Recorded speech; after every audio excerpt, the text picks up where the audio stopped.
Kita bersatu dalam doa. Bapa di sorga, kami mengucap syukur karena hari ini kami dapat beribadah di tempat ini, di Jesus People Ministry yang digembalakan oleh Pak Robi Gunawan bersama istri dan tim GPM, dan kami juga telah memuji, menyembah, memuliakan Tuhan. Biarlah pujian dan penyembahan kami menjadi berkat, menjadi dupa yang berbau harum di hadirat Tuhan. Dan tibalah waktunya kami akan mendengarkan curahan hati Tuhan. Dan kami yang hadir di sini, biarlah Tuhan urapi dengan Roh-Mu yang kudus, agar kami dapat mendengar firman-Mu dan melakukannya di dalam kehidupan kami sehari-hari. Urapi hamba-Mu dengan hikmat, marifat, dan pengajaran agar firman-Mu dapat diterima dan tidak kembali dengan sia-sia. Tutup bungkus ruangan ini dengan kuasa darah-Mu, dan biarlah hadirat-Mu menguasai hati kami. In the name of Jesus. Yang diurapi sama-sama katakan amin. Silakan duduk Bapak Ibu. Beri kemuliaan bagi Tuhan. Haleluya. Oke, salam. Salam. Luar biasa. Pada siang hari ini saya memperkenalkan, nama saya Martin. Saya bagian dari jemaat GPM yang baru bergabung beberapa bulan lalu. Tapi dengan berbagai kesibukan di yayasan penginjilan, pekabaran Injil, saya mengikuti satu yayasan dan kami bergerak di Malang Selatan. Jadi ya lebih banyak hadirnya sih, sekali-sekali dengan istri saya. Kebetulan saya akan perkenalkan, saya datang dengan keluarga, istri saya, Ibu Ribindrati, ya silakan berdiri. Oke, nah, ini istri saya. Terus anak saya pertama, Deborah, silakan.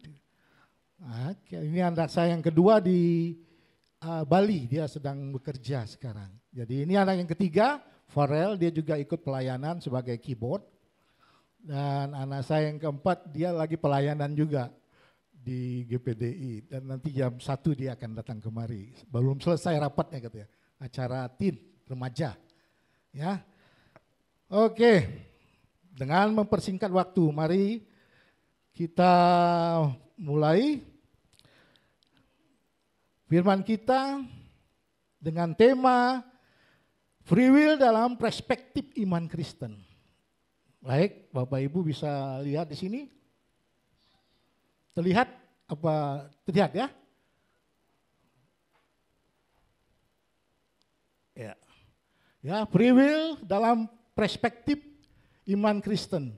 Kita sering dengar free will ya, tapi kita mungkin belum tahu seperti apa free will itu. Ya, Bapak Ibu Saudara, saya sedikit menjelaskan tentang free will agar kita dapat mengerti bahwa free will ini sering diperkatakan, tapi kita tidak mengerti maksudnya, ya. Baik, saya pakai kacamata dulu. Masih slide pertama ya.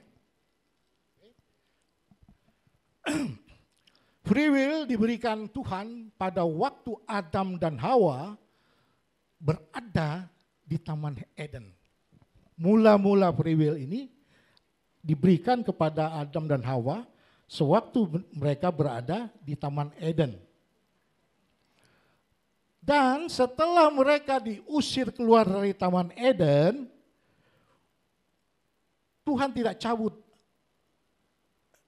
kehendak bebas ini. Hak daripada manusia menjadi orang yang bebas mengambil keputusan tidak dicabut Tuhan. Jadi free will ini juga dimiliki oleh setiap manusia. Not even is not the Christianity. Ya. So other people like Bani Kedar, Nabayot, we call that one ya supaya enggak terlalu sensitif, mempunyai free will, kehendak bebas ini. Ya.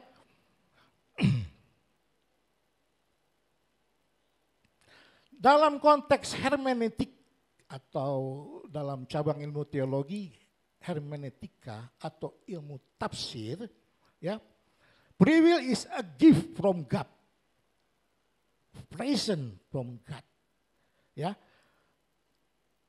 to us, whether we follow Jesus or not even Christianity. Jadi bukan cuman orang yang mengikut Jesus, tapi juga orang out of Christianity. They have that one. Alright? Oke. Terlepas dari apapun kepercayaan yang kita miliki, itu adalah hak sebelum kita meneruskan bacaan kita, meneruskan firman Tuhan hari ini. Tidak sah kalau kita tidak buka ayat firman Tuhan. Next. Oke, Bapak Ibu Saudara, kita lihat di sini sudah ada bacaan. Saya mau, ya, kelihatan kan? Terlihat tidak? Kalau tidak boleh buka keyboardnya, Alkitabnya atau Alkipadnya, silakan dibuka, ya, biar bisa membaca bersama-sama. Ya, Lukas 17 ayat 11 sampai 19. Saya baca yang ganjil, Bapak Ibu Saudara baca yang genap. Ya, mari Lukas 17 ayat 11 sampai 19, ya. Saya baca yang ganjil yang duluan, Bapak Ibu baca yang 12 dan seterusnya.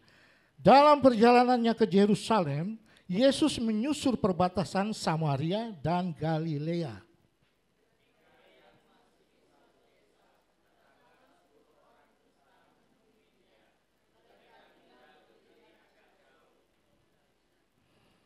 Dan berteriak, Yesus Guru, kasihanilah kami.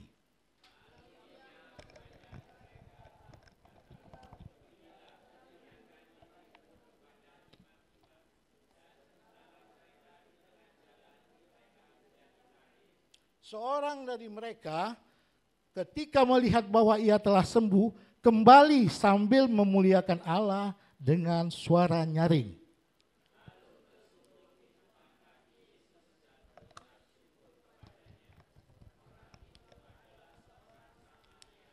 Lalu Yesus berkata, bukankah ke-10 orang tadi semuanya telah menjadi tahir? Di mana yang 9 orang itu?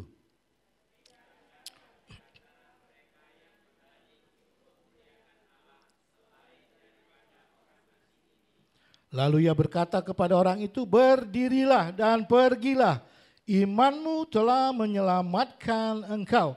Baik, haleluya. Ada amin? Haleluya. Kisah 10 orang kusta ini menjadi inspirasi buat kita untuk lebih percaya kepada Yesus. Ya, memotivasi kita untuk dapat mendengar suara Tuhan, ya. Walaupun cuman mendengar dari orang lain. Orang kusta ini dia tidak pernah pergi kemana-mana dan dia tidak kenal Yesus.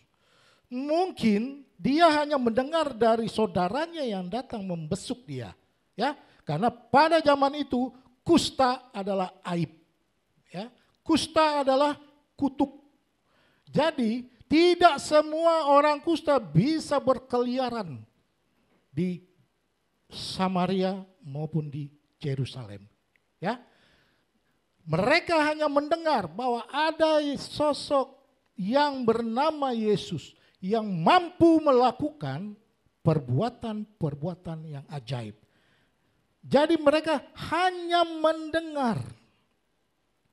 Ya, tetapi terjadi restorasi oleh karena dari mendengar dia beriman. Ya, next slide.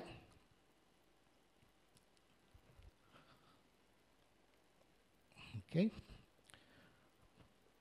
Bermanifestasi. Setelah dia mendengar, manifestasi iman terjadi. Kita sering dengar bermanifestasi. Berarti imannya mengubah kehidupannya. Terjadilah sebuah impartasi. Impartasi adalah dalam pendekatan etimologi berasal dari bahasa Inggris, ya. Impart itu memberi, ya, memberikan, ya.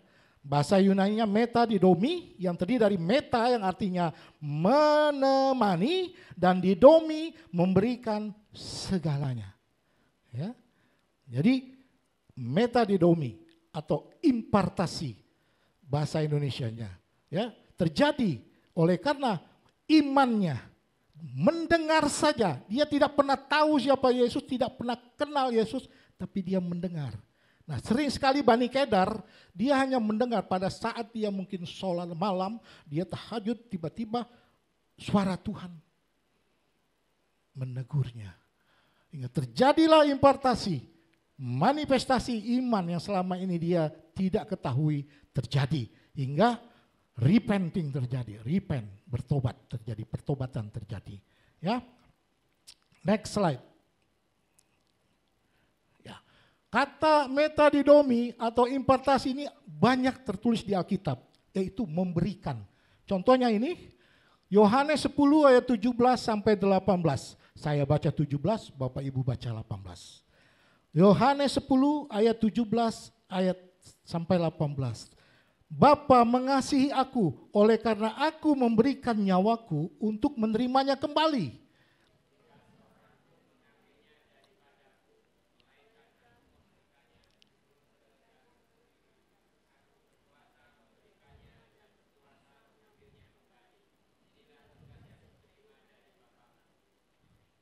Haleluya. Jadi di sini ada 3 kata memberikan, ya, memberikan. Bahkan memberikan nyawanya. Jadi kalau kata Bani Kedar bilang, orang mengatakan bahwa Yesus dicabut nyawanya, that's wrong. That's not true. Ya, the real one is he gave it his life, his nyawa to God. Dan dia berhak mengambilnya kembali. Dikatakan di situ, di ayatnya yang ke-18 akhir, aku berkuasa memberikannya dan berkuasa mengambilnya kembali. Ingat itu, enggak ada Yesus menyerahkan atau dicabut nyawanya. Dia memberikan dan dia berhak mengambilnya kembali. Why? Because he's a God, the truly God. Ya. Jadi ada 3 kata memberikan di sana. Banyak orang tidak mengucap syukur seperti salah satu orang Samaria. Kenapa saya bilang salah satu orang Samaria? Karena memang ditulis cuman 1 orang yang orang Samaria, 9-nya orang Yahudi. 1 orang Samaria.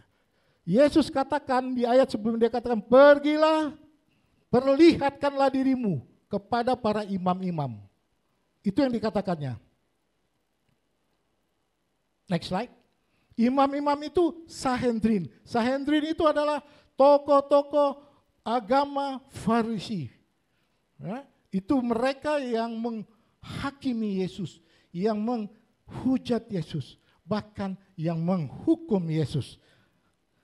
Orang 9 Yahudi ini dia tidak kembali. Kenapa? Karena dia mau mempertunjukkan dirinya kepada Sanhedrin.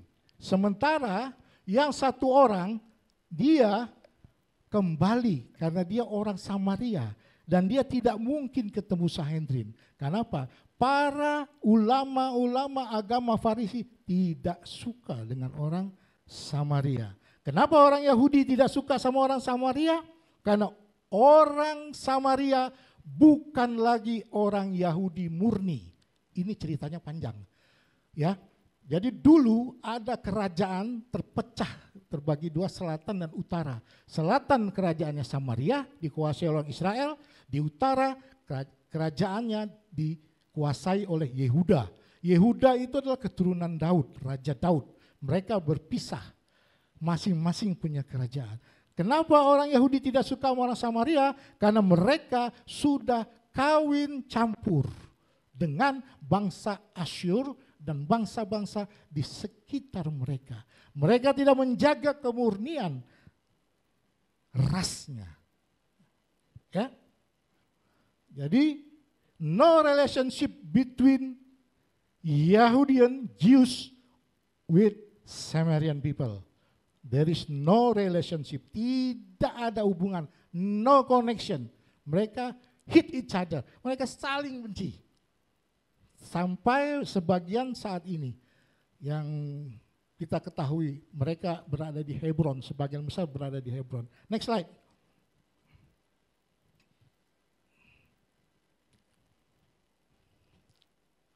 So what the point with this story?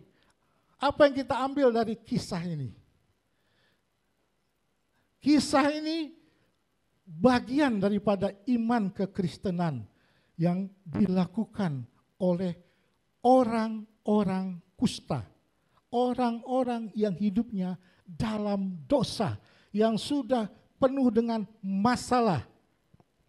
Hingga akhirnya mereka melakukan yang diperintahkan Yesus. Walaupun mereka baru pertama kali bertemu Yesus. Ya. Next slide 5 ya. Oke. Ya. Ya, oke. Jadi intinya God give us a gift. That's the free will to us to follow Jesus, not evil, ya. Sini, follow Jesus, not evil. Katakan sini, ya.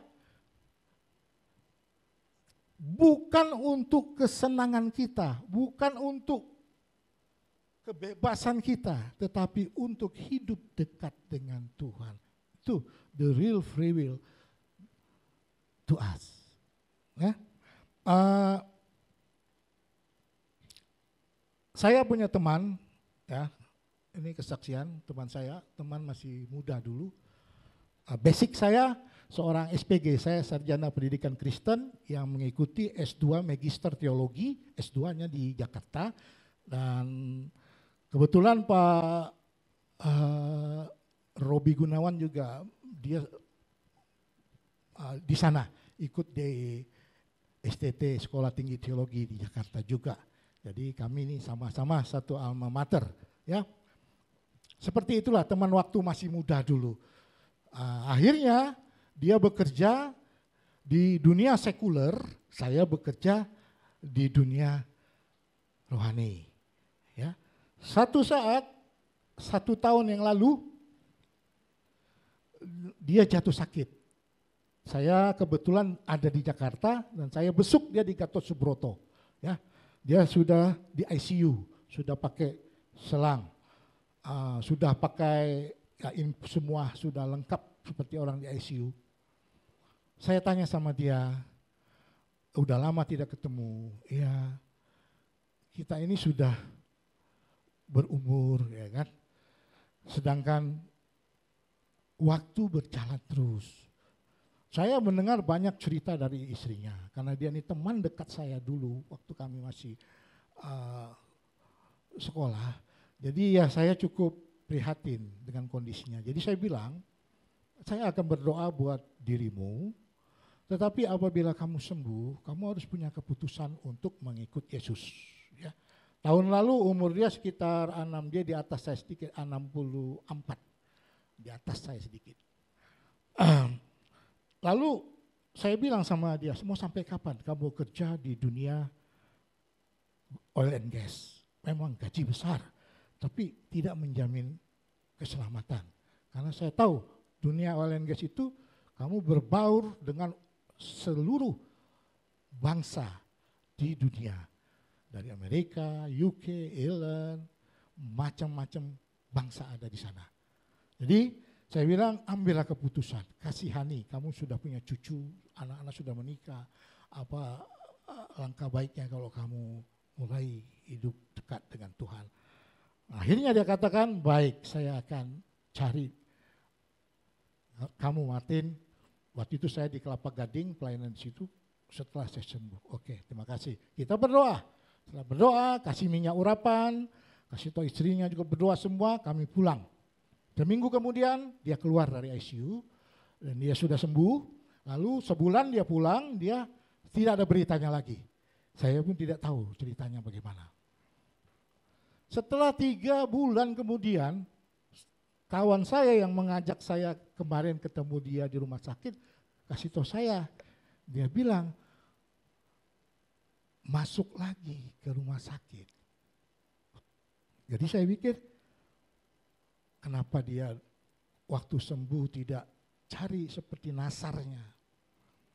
Jadi saya bilang, saya sudah tidak di Jakarta, saya lagi di Bali, lagi di Surabaya. Jadi saya pikir, biarkan saja, saya belum bisa, nanti kalau saya sempat pulang, saya mampir ke Jakarta, saya bilang. Pada waktu itu saya stay di Jakarta. Jadi akhirnya, seminggu kemudian saya dengar kabar, dia meninggal. Dia meninggal. Dan ini bukan kali pertama, saya punya kawan banyak, dan mereka sudah banyak yang pulang. Sebelum melakukan apa yang mereka harus lakukan. Jadi ini singkat cerita daripada free will. Free will itu keras Bapak Ibu Saudara, sangat keras. Jangan pernah anak-anak Bapak Ibu Saudara kasih kesempatan kehendak bebasnya. Iblis akan merebut anak Bapak Ibu Saudara. Direbut iblis. Sayang boleh sayang. Tapi jangan pernah berikan kebebasan melakukan kehendak bebasnya selagi masih anak-anak. Pasti someday evil will find him. Jadi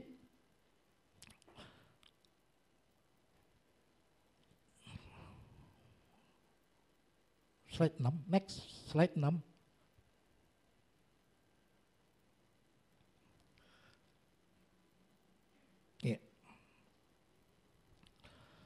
Di sini kita lihat,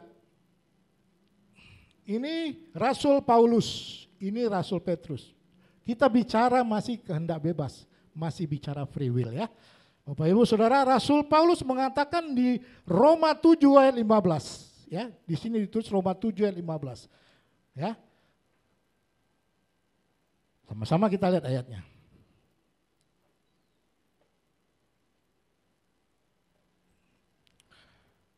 Roma 7 ayat 15. Sebab apa yang aku perbuat, aku tidak tahu. Karena bukan apa yang aku kehendaki yang aku perbuat. Tetapi apa yang aku benci, itulah yang aku perbuat. Seorang rasul kaliber number 1 in the world bisa mengatakan hal seperti ini. Rasul Paulus ini luar biasa hujatannya di luar sana. Luar biasa. Rasul palsu, nabi palsu. Sebagai seorang apologet bagian daripada pembelaan iman Kristen. Apa yang salah dengan Rasul Paulus ini? Dia tidak pernah berperang. Dia tidak mencari kekayaan. Tidak pernah menjarah harta orang. Tidak pernah main perempuan. Tidak pernah mengambil keuntungan, bahkan dia meninggalkan pekerjaannya. Salahnya dia ini, palsunya dia ini seperti apa saya tanya. Kalau ada orang tanya Rasul Paulus bilang adalah rasul palsu, palsunya di mana? Dia tidak punya istri lagi. Di mana palsunya? Untuk apa dia ikut Yesus? Saya tanya. Untuk apa dia ikut Yesus kalau dia tidak melakukan apapun yang lebih dari manusia biasa? Karena dia mengasihi Yesus, mengasihi imannya sebagai seorang yang bertemu dengan Yesus, yang diamanatkan sama Yesus. Jadi Bapak Ibu Saudara, saya kasih tahu, kalau ada orang bilang Rasul Paulus adalah nabi palsu, rasul palsu, tanya saja palsunya di mana? No problem, just asking them. Yang mana? Kawin enggak? Harta enggak punya? Dia tinggalkan hartanya. Dia pengusaha tenda. Tapi dia tinggalkan usaha. Dia masuk penjara. Masuk penjara. Dipukulin sampai hampir mati. Untuk apa? Untuk apa? Dia enggak punya pasukan. Dia enggak punya panglima, dia nggak punya armada. Dia solo factor, single factor. Palsunya di mana? Ya? Tapi dalam kelemahan imannya dia juga sama seperti kita melakukan apa yang kadang kita tidak kehendaki. Saya tidak bahas terlalu banyak karena waktunya terbatas ya. Jadi banyak contoh-contoh yang sebenarnya kok ini nggak mau kok aku lakuin, nggak mau minjem uang tapi ngelakuin, nggak mau marahin tapi kok ngelakuin. Itu seperti itu. Itu yang terjadi sama Paulus. Next, belum. Yang Petrus ya, Rasul Petrus. Kisah para Rasul 10 ayat 15. Masih satu lagi, ini juga. Ini batu karang kita ini. Petrus ini ya. Kita lihat perkataan dari sorga kepada Rasul Petrus di Kisah para Rasul 10 ayat 15. Ya, mari kita baca. Kedengaran pula untuk kedua kalinya suara yang berkata kepadanya, apa yang dinyatakan halal oleh Allah, tidak boleh engkau nyatakan haram. Nggak ada yang haram. Saudara tahu apa yang diturunkan dari langit? Berbagai macam binatang. Kok nggak mau Rasul Petrus memakannya? Itu kehendak bebasnya, itu free will-nya. Tetapi tidak menjadi masalah. Mau makan atau tidak makan apa yang dinyatakan haram, tapi tidak boleh dikatakan halal. Nggak makan, nggak apa-apa. Tapi jangan dibilang tidak halal. Karena Tuhan yang mengatakannya langsung bahwa makanan itu halal. Kontradiksi dengan perjanjian lama. Ya, perjanjian lama menyatakan tidak. Tapi di perjanjian baru di ayat ini, seperti pork, itu boleh dimakan ya. Bahkan pork itu animal, the best animal in the world. Dia semua, dia punya tubuh dipakai oleh manusia untuk kebutuhan medical, kebutuhan medicine, kebutuhan kosmetik, terutama perut kita. Ya, dengan berbagai-bagai macam cara memasak. Ya, oke, next. Di dalam free will ada dua kategori, trikotomi dan dikotomi. Konsep trikotomi ada tiga, ya, jiwa, tubuh, dan roh. Roh, tubuh, dan jiwa. Dikotomi hanya tubuh dan jiwa. Rohnya, roh manusia biasa. Itu yang diperebutkan. Makanya, Satan tidak menyerang yang trikotomi, yang punya Roh Kudus. Tapi setan menyerang yang punya Roh Kudus. Ya, ini esensi daripada free will yang kita sudah dengar selesai ya. Nah, ini Roma 8 ayat 16. Roh yang ada sama kita, ya. Roma 8 ayat 16, roh itu bersaksi bersama-sama dengan roh kita bahwa kita adalah anak-anak Allah. Ya. Nah, orang Kristen sering sekali diintimidasi jiwanya. Ya. Jiwanya sering sekali diintimidasi. Keluarga Kristen khususnya, karena keluarga Kristen adalah keluarga kerajaan sorga, kerajaan Allah. Jadi iblis suka mengintimidasi, baik orang muda maupun orang tua. Ya, banyak kita dengar di dalam cerita-cerita yang terjadi belakangan ini ya, banyak ya terjadi, baik itu anak-anak yang mukulin orang, bapaknya ikut campur, masuk penjara. Anak bunuh pacarnya, mamanya masuk penjara. Akibat diberikan free will oleh orang tua. Anak itu besarnya hancur-hancuran hidupnya. Sampai orang tuanya pun terbabit. Ya. Jadi hal seperti ini banyak terjadi dalam realita kehidupan keluarga. Next. Ini dia contohnya nih. Nah, ini contohnya ya. Kita lihat, ini yang sering kemarin beberapa tahun lalu. Ini anak-anak hedon ya. Hedon maksudnya anak-anak orang kaya ya. Ini diberi hak bebas apa saja. Ini anak-anak yang diberikan kebebasan untuk bermain gadget ya. Lain-lainnya ini. Ini adalah budaya hidup anak-anak masa kini. Makan junk food, main gadget, pergaulan bebas, itu budaya anak-anak masa kini. Iblis merebut mereka hingga mereka menjadi seperti itu. Saya hanya memberitahu kalau ada anak ibu bapak sudah mulai menjadi gamer, harap mulai diatur. Kenapa? Karena ada kecenderungan anak-anak yang suka gamer jadi kecanduan. Nah, kecanduan itu membuat brain rot. Ya. Ini brain rot di kepala kita ini. Brain rot itu aslinya adalah kerusakan saraf. Di sebelah kanan ini otak yang membuat kita jadi seorang yang maju, sukses, bisa berkolaborasi dengan siapapun. Mau orang apa saja. Di sebelah kiri ini pendidikannya. Ya. Nah, kalau dia yang sebelah kanannya ini terlalu banyak, maka terjadilah brain rot istilahnya. Merah dia punya ini. Dan merusak masa depannya. Tidak ada jiwa surviving. Ngerti? Surviving maksudnya tidak ada berjuang. Tidak ada jiwa fighting, berkompetisi. Tidak ada jiwa sosial. Masa bodoh. Dia tetap dengan dirinya sendiri. Ini hidup aku. Hati-hati ya Bapak Ibu ya. Sepintar apapun anak itu, kalau otak kanannya sudah rusak, dia tidak bisa menjadi orang sukses yang berhasil.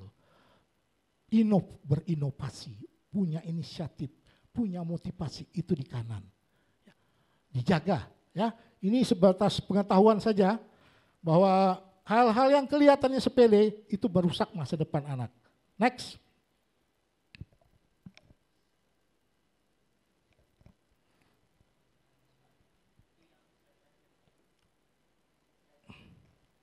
Terakhir itu ya. Oke. Baik, saya undang singer, memusik untuk ke depan. Jadi kita mengasihi anak-anak kita bukan berarti kita membebaskan kehidupannya untuk menjadi apa yang dia inginkan. Tetapi kembali mengikuti orang tua. Karena orang tua adalah wakil Tuhan. Amin. Bapak Ibu merasa wakil Tuhan? Amin. Nah, kalau Bapak Ibu merasa wakil Tuhan, saya harap Bapak Ibu punya tempat di rumah Tuhan. Tempat untuk berbakti, melayani, menjadi berkat. Saya sarankan Bapak Ibu Saudara, apabila cocok di tempat ini, stay-lah di sini. Stay in this people ministry with our gembala Pak Robi, supaya bertumbuh, punya pengetahuan iman. Kita sudah enggak musim lagi ya bicara saya ini orang pendosa, saya ini enggak musim lagi kita bicara. Itu tipuan iblis saja. Bapak Ibu datang ke gereja, Bapak Ibu sudah mengucap syukur, Bapak Ibu sudah kudus.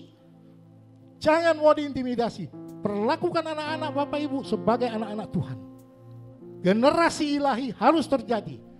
Dimulai dari mana? Dimulai Bapak Ibu harus punya tempat yang pasti untuk mengembangkan talents apa yang kita punya, supaya anak-anak kita pun menjadi berkat. Ya, saya seorang pengajar, saya guru itu berat, baca Alkitab lebih berat hukumnya. Makanya sebagai guru harus bisa mendidik anak-anak. Tapi Bapak Ibu juga harus mendidiknya juga. Karena attitude mereka itu menentukan masa depan. Attitude determine their future, masa depan mereka. Amin.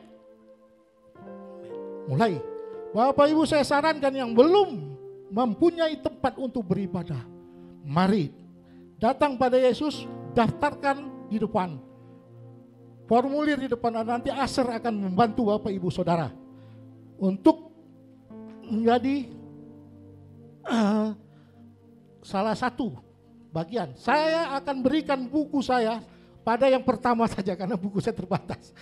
Saya kasih yang pertama mendaftar sebagai jemaat GPM, saya berikan buku saya ini. Buku ini berjudul Transformasi Kepemimpinan Gereja Melalui Pendekatan Blue Ocean Strategy. Blue Ocean Strategy ini bisnis, tetapi saya ambil berkolaborasi dengan gereja. Jadi sistem dari bisnis dipakai di dalam gereja. Cuma satu saya kasih untuk Bapak Ibu Saudara pertama yang mendaftar. Mana Asher? Asher, ya silakan ambil, berikan Bapak yang Ibu yang pertama kali mendaftar ya. Supaya Bapak Ibu punya tempat untuk membina keluarga. Kalau Bapak Ibu rasa ini tempat bagus, come to us. We will treat you as like you want. Apa yang seperti Bapak butuhkan, kita berikan sebisanya. Baik, saya minta lagu Lingkupiku ya, tapi sebelumnya saya berdoa dulu, baru setelah itu kita menyembah. Baik, mari kita tundukkan kepala. Bapak Ibu saya undang berdiri, kita berdoa, kita serahkan keluarga kita, anak-anak kita, dan masa depan kita, di mana kita mau berjemaat dengan benar, di mana kita harus memberikan bimbingan kepada keluarga kita. Saya sebagai tim teman daripada Pak Robi akan membimbing Bapak Ibu Saudara. Karena saya sudah pensiun, tidak mengajar lagi, jadi ya sudah, saya hanya melakukannya di gereja. Mari kita tundukkan kepala, kita bersatu dalam doa. Bapa, terima kasih kami telah mendengar firman-Mu. Biarlah firman-Mu yang keluar tidak kembali dengan sia-sia Tuhan, dan menjadi rema di dalam hidup kami, dan kami siap untuk mengikuti kehendak-Mu, mengikuti passion-Mu, God passion, untuk menjadi role model jemaat yang berdampak di tengah-tengah masyarakat, khususnya di Kota Malang ini, khususnya jemaat di Jesus People Ministry yang dipimpin oleh Pak Robi dan istri, bersama Pak Denny dan istri, dan seluruh tim pelayanan di sini, imam musik, WL, singer, Mulmed, Asher. Tuhan berkati. Berikan terobosan di GPM dalam segala pergumulan mereka dalam merintis persekutuan ini, agar semakin bertumbuh. Berkati semua pelayan di GPM, berkati semua jemaat di GPM. Kami berdoa buat misi penginjilan di daerah-daerah pedalaman, khususnya di Indonesia Timur. Tuhan berkati mereka di pedalaman, lindungi mereka. Tuhanlah yang menyertai kehidupan mereka. Terima kasih Bapak. Kami berdoa buat tempat ini, tempat yang dirintis oleh teman kami, Bapak Robi, bersama istri dan teman-teman sejawat. Tuhan tolong berikan kesempatan pada kami untuk melakukan yang terbaik untuk Tuhan. Tuhan tolong jiwa-jiwa di sini, jemaat di sini Tuhan, yang tidak tahu apa yang harus diperbuat ke depannya, khususnya buat anak-anak mereka. Karena anak-anak adalah buah hati yang paling dicintai. Karena mereka adalah generasi-generasi ilahi. Agar mereka dapat memimpin anak-anaknya. Tidak dengan kasih sayang, tapi dengan takut akan Tuhan. Kasihani kami Bapa. Kasihani.